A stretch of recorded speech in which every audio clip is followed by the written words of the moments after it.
On today's episode of Take Fountain, we are paying homage to one of our favorite interview shows from the 1990s, Inside the Actors Studio. It ran starting in 1994, and I think they filmed close to 200 episodes. Feels like 1,000. Yeah, with the host, James Lipton. It started on Bravo, actually, before Bravo was all housewives and reality shows. That's right. It was this incredible resource, I think, for anyone who is interested in the entertainment business, especially actors. Yeah, it was the hot ones of its time. Exactly. Yeah. Exactly. It was the hot ones of its time. I do love Hot Ones. It's so good. Hot Ones is so He's good. such a good interviewer. He is. And it's that thing of, I think James Lipton had this quality too. Both of those shows kind of broke people down to their essence. Hot Ones just gets there a little faster because when you're like throat is on fire, you can't keep up. There's no Inside the Actor Studio equivalent of the Conan O'Brien Hot Ones. Right. Like there's just no. Right. As a theater nerd in high school, I always dreamed one day of being able to answer these questions. So I thought it would be fun since now we have the power to do that ourselves. Yeah. This is the Inside the Actors Studio / Bernard Pivot / Take Fountain edition of the 10 questions.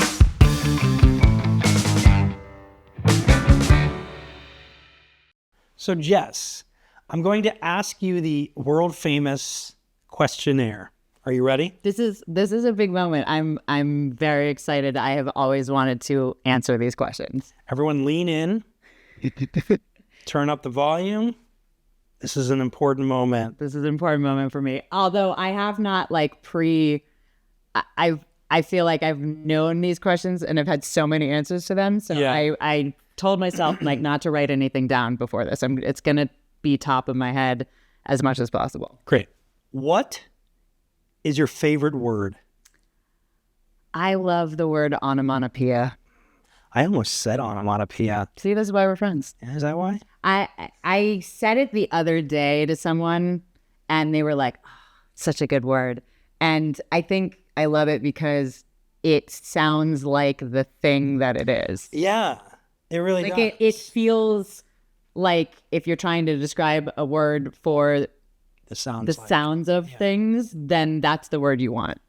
Also, it's just onomatopoeia. It's fun. It's fun. Yeah. Onomatopoeia. What is your least favorite word? I think I got to go with a lot of people's answers here and say moist. They just don't like the sound of that word. It's just like, bleh. Moist is a bit of an onomatopoeia. It is. It is. Yeah. Ironically. And it's too close. It's too good. I don't like it. What turns you on creatively, spiritually, or emotionally? Water in general, like bodies of water, the ocean specifically, the Mediterranean. I always feel at peace in front of the ocean. I feel inspired. I feel like I want to spend more time there always. So yeah, I would say large bodies of water, big lakes. What turns you off? I think people who focus on the negative, who are determined to focus on the negative. And I think especially these days in our culture, we're so surrounded by media that knows that people click on negative more than they click on positive. And so we're so inundated with the negative. It generally turns me off, but I think in this environment especially, I find myself getting more and more agitated by it because, we work in an industry that is incredibly difficult to succeed at.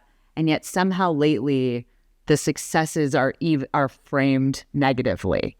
And, even with something like Sinners, where this is an incredible movie made by an incredible artist. It's original idea, and it had, a record-breaking the lowest weekend over weekend drop of any movie rated R ever.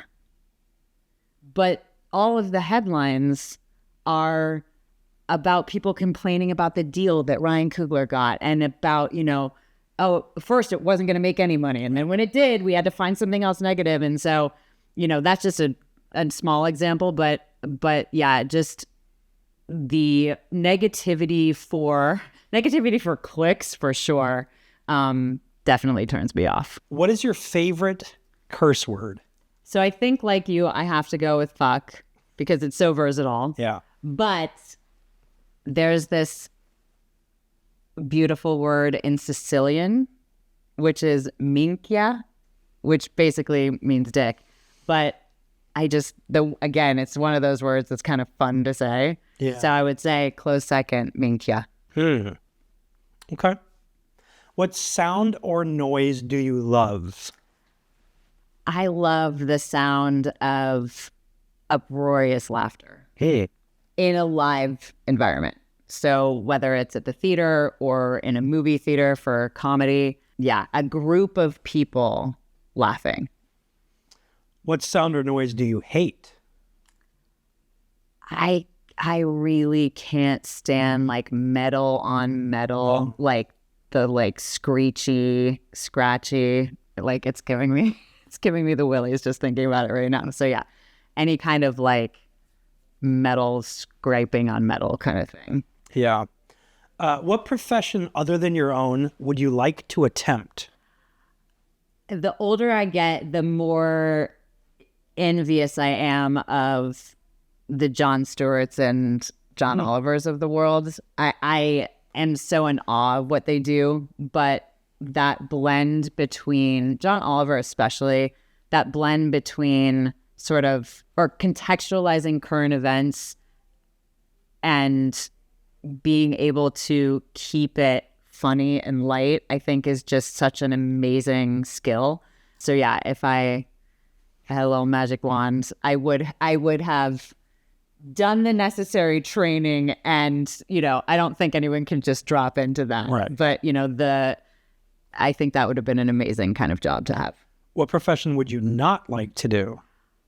I don't think I could handle being an ER surgeon. Oh. Like and maybe this is just because I recently was watching The Pit and I could barely get through an episode without like doing this.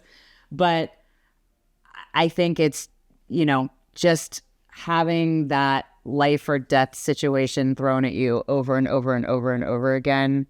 I have so much respect for our first responders and everyone who follows those professions, but I know I could never attempt it. You don't think that talent managing is getting life or death thrown at you over a different kind? That's the thing. It's funny because another thing that inspired this was kind of the studio and talking about shows that are about the industry. And one of their recent episodes was kind of the thing of like, whose job is more important, doctors or heads of a studio. And I think storytelling and what we do is incredibly culturally important. Agree. And, there was a great line in the episode that Seth Rogen's character says, you as doctors help keep people alive. We make life worth living. Our industry makes life worth living. And so I truly believe that about storytelling. And I think that's why it can feel like that sometimes. Yeah. So finally, if heaven exists, what would you like to hear God say when you arrive at the pearly gates? You get to go back and do it again. Ew. Because I think that this being on this planet and being human beings is such a unique and potentially singular experience in the universe, at least as far as we know. I think I've done a lot of things right in my life, but I'd love another couple shots at this. And even if just to get to attempt, be born in a different place, get to see another. I always imagine those people you knew, like in high school, who like really just had it all together. Yeah. Like those are people who got to go back. Totally. I feel like, you know, I met this guy in Spain once, and he was like living on a bluff in like a hammock. And I was like, you've been here a few times. You've done all the things. Right. You don't need anything but this. Because he was so centered and like, it didn't feel like he wanted anything else, right? Yeah. And I was like, I'm not there yet. I'd love another couple tries at this to be able to enjoy that version of a life. Yeah. I want the Act 2 of Palm Springs, not the Act 3 of Palm Exactly. Yeah, I don't necessarily want Groundhog Day. Like, I don't know that I want to be aware of it. But yeah. That's our edition of the questions. Thank you so much. If you enjoyed this episode, you know, you should probably just click the thumbs up button. Hey, while you're at it, why don't you leave a comment below?